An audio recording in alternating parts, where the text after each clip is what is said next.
Hey everybody, it's Master Gallengeist here, bringing you my review for X-Men Issue 8, 2024.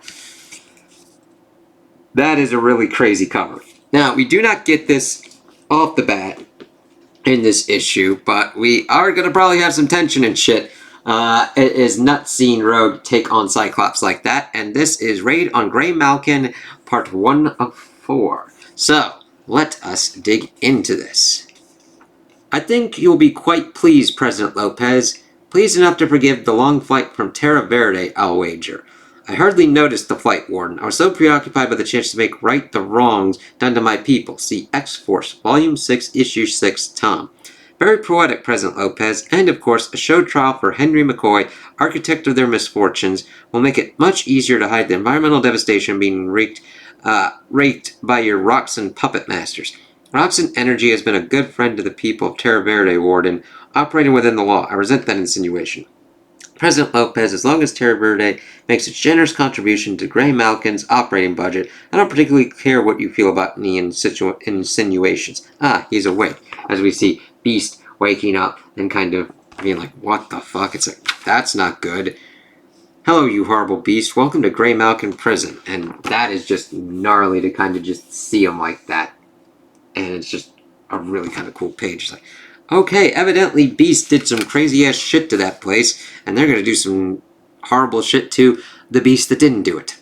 So we pop back to the factory, Merle, Alaska, to pretty much get our situation. And these are some nice kind of regular panelings that we get, which I think work out pretty well here, depending upon, like, because we get to figure out how our focus is going and where to kind of go with it.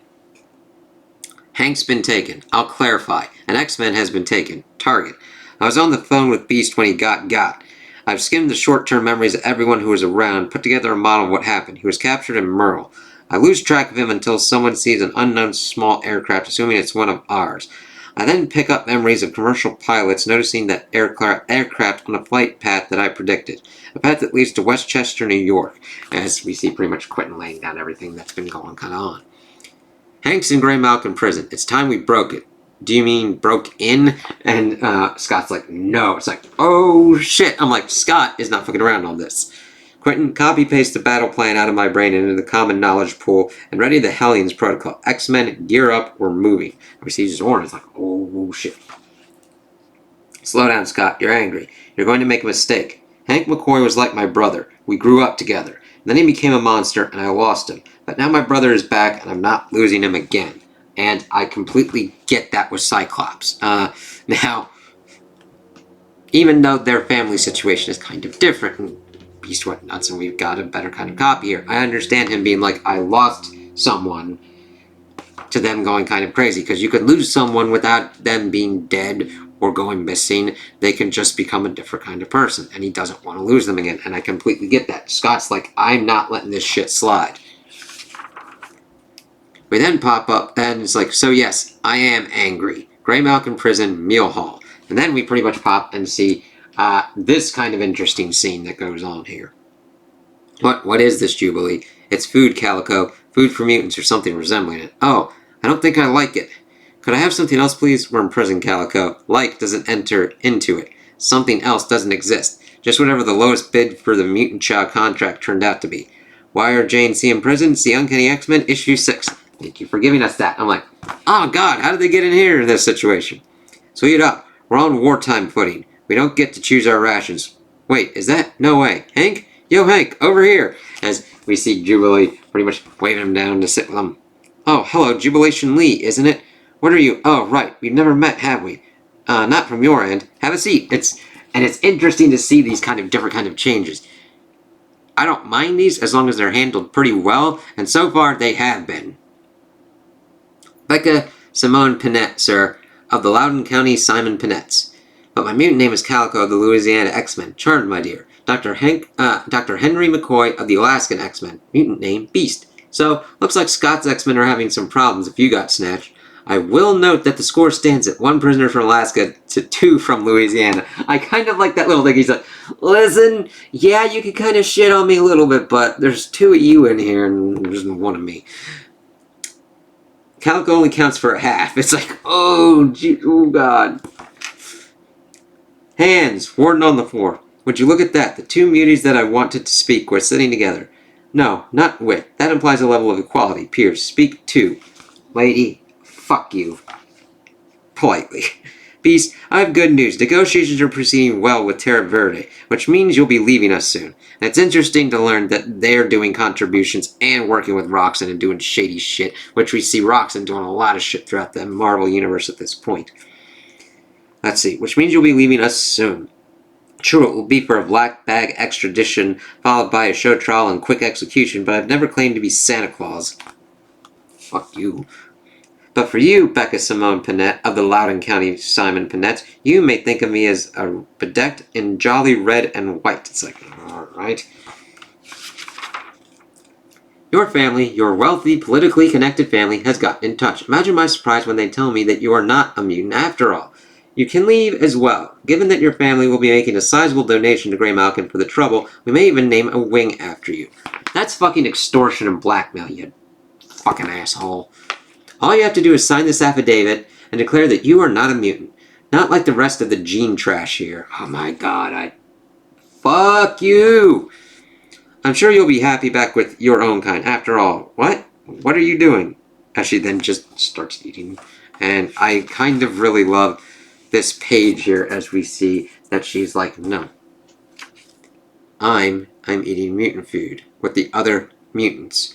Because my name's Calico of the Louisiana X-Men and I'm a mutant as she's eating and crying. It's like, I don't know this character very much, but in just this brief interaction, I really feel for her, and it's like, god damn.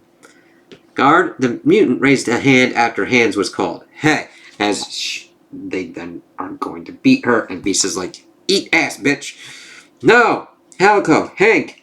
And then we see pretty much Hank getting ready to get beaten and just even more. Is that all you've got, Screw? If you must strike an X-Man, why not a fully grown one? Alaskan, Louisianan, I do believe we all look alike to you. Guards, it's time for an object lesson. Kill the next mutant who moves, and let us give this repellent atavism what he wants, Lay on and we see them just beating him. It's like, god damn, it's like, that's Beast there. And that is just powerful with the crack and just fading to red and black kind of there. I still need to sell you to Terra Verde, Beast, but if I have to give them a discount for damaged goods, so be it. Which just shows how ruthless and just cruel and just cold she is. Hank, Dr. Ellis, Captain Ezra to the Warden. We're under attack. They teleported a warship in. And just we see the brutality, and it's like, fuck you, as we then see the Marauder pop it in, like, eat it. Whoosh. It's the X-Men. Wow. It's like, yeah. You can just imagine the show theme going on. It's like, yeah. Damn, that's just a really cool page. But then we see how Scott's X-Men are kind of handling it. That's primary generators blown. Main teleport shielding should be down. Their anti-air is spicy to say the least. Loss of life. I wouldn't want to be one of the guys who breathed in the smoke from those burning generators in 10 years, but for now, none. Outstanding. It's like, yeah. One's like, depending upon the environmental damage, we'll see what goes on. Magic, our reinforcements en route. Parameters, what kind of parameters? Murder parameters. Negative. Hurt them, punish them, but do not kill. They're going to come for us for what we're doing today. Stacking bodies on top of that will only make what's to come harder. It used to be fun, please. That was never fun. As we see Scott being pretty much no nonsense, liking what he's hearing from Quentin, giving the parameters that he needs to Magic, and then being like, I'm never fun. It's like, okay, Scott, let's see what goes on with this. It's like, alright, what kind of reinforcements are you having? Oh, demons! Which Magic being able to tell them not to kill people, that just really shows the amount of control that she's got. Because she's also a heavy bruiser herself. Get ready for their next pass. What? Earthquake. Earth? No. Limbo. It's like, fuck. And I love that we get 2 panels and then just pretty much the rest of the page of like, shoof. The X-Men. Yes, Warden. They've taken out our primary generators, but the auxiliaries will be powering on momentarily. I'm headed to the control center. Someone get Trask on comms and have him send a cohort of his Wolfpack Sentinels to the main prison level. Warden, should we put these muties back and come with you? Did I tell you to stop eating that mutie? The X-Men didn't come to trench our yard. We'll have visitors shortly. It's like, fuck you! Though Quentin would definitely trench it. Though even more so than you would think. If we don't already. Alright, X-Men. So we've got Temper, Psylocke, and Cyclops pretty much in first. Quentin is maintaining our psychic comms and navigation as well as aerial support. I agree with that decision and choice. Magic's demons are keeping the distraction going. And Juggernaut is in place for his attack run. Welcome to Salem Center. It's like, okay, we'll see how that kind of goes. And I love the use of the kind of circling there. You see that a lot in certain kind of like Jed McKay kind of ones that happen. But I like that we see what's going on down here. And then Juggernaut is still in play. Are you sure these countermeasures are going to work? Hank built them from parts we stripped from the one Shrike suits we captured. In X-Men 3. Tom, yep. We're not invisible, but the facility sensors should have a hell of a time keeping track of us. They won't be able to coordinate their response. Scurvy, bring the trustees online. And someone tell me, where are the X-Men? I can't. Something's jamming the cameras. The sensors. There. Light them up. As they pretty much are seeing. It's like, trustees, what the fuck? And that's really fucking cool. I like seeing Cyclops getting ready to blast. Normal eyeballs, on the other hand, still present a problem. You heard the man. Light them up. It's like, shit. Then we also get X-Mentions, so I would check that out because we get some new ones telling us about Deadpool Wolverine issue 1, Magic issue 1, Cable Love and Chrome, designs for new Magic series by Peach Momoko, yes. And then like question of the month and getting some checklists, so check that out. So we switch and then we actually see, let me see, was Magic in that? Or did she just pop up? Yeah, Magic's portal's there, so she probably had to be there. But no, she just portals in like a badass. As we see Cyclops' blast, which is fucking awesome. Not just because I'm particularly fond of the color red. And then Magic popping in, Temper, Psylocke, and then it just devolves into ass kickery and like crazy ass paneling down there, which is awesome. Seeing some kicks by Psylocke. Temper setting some fire going on to some dude. Magic doing her slashing stuff and Cyclops blasting. Psylocke, get a tactics overview from one of their brains. Done. This, it's worse than we could have thought. This place, it's a place of horrors. They've taken mutants and turned them into things. Trustees, they call them. As we then see pretty much Blob pop up. It's like, shit. And I love that he just crashes in. It's like, no. So, they beat mutants. They turn mutants into their own playthings. Blob, Fred, I don't want to hurt you. You can't hurt me. As he's like blasting that toward Blob. It's like, shit, I can. As we see Magic pretty much slash in. Typical. Y'all finally decide to quit dragging your feet and come out dancing. And right away you go stepping on our toes. To be continued in Uncanny X-Men issue 7. We then see Rogue and her X-Men popping up. And that's pretty kind of cool. See Logan. I'm not well versed with the other two though. And we get X-Mail. Interesting. So, the Uncanny X-Men issue 7. Two conflicting teams of X-Men come to a crossroads at Graymalkin Prison, formerly Xavier's Institute.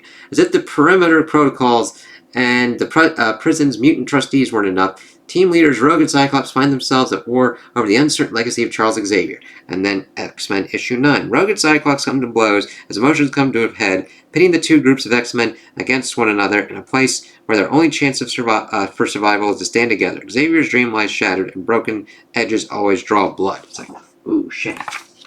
So, I enjoyed this because we got our look at to what happened with Beast, setting off a chain of events that is kind of nutty and gnarly. I do like that Cyclops is like, no, we're not going to break in. We're going to break the fucking place. And with this team, if they're able to get together with Rogue, I definitely think that they should be able to. I mean, his plan of having Quentin on comms doing crazy-ass air shit, Magic employing stuff with demons to have things go kind of crazy, gnarly doodah, and Juggernaut getting ready to do his attack run. It's like, yes, Scott knows what he's doing here.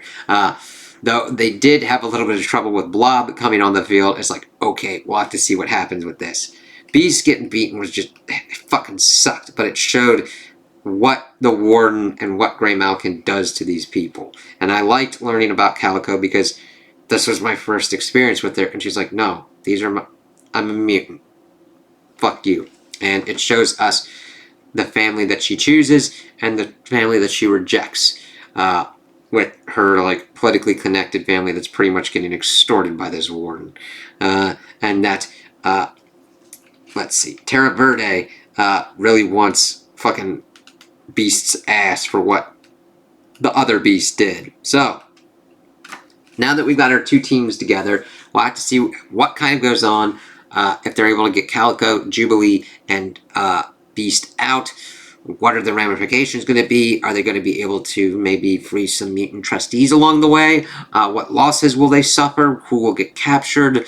What will the Warden do after this? There's a lot of stuff at play, and I think this is a pretty strong first part for this, and can't wait to see what kind of goes on, even though I'm mainly just sticking with X-Men at this point. If you're into the X-Men, I think going throughout the whole line would work, and also, if you'd want to have just a value add, getting at least Avengers issue 21 would be nice to just to have some like Avengers X-Men stuff that isn't completely and utterly nutty, of like, they're fighting at each other and all being kind of assholes and whatnot. So, those are my opinions on the issue. Tell me what you guys think in the comments below. If you liked it, if you didn't like it, if you agree with me, if you disagree with me. Also like and subscribe, and I hope you have a good day.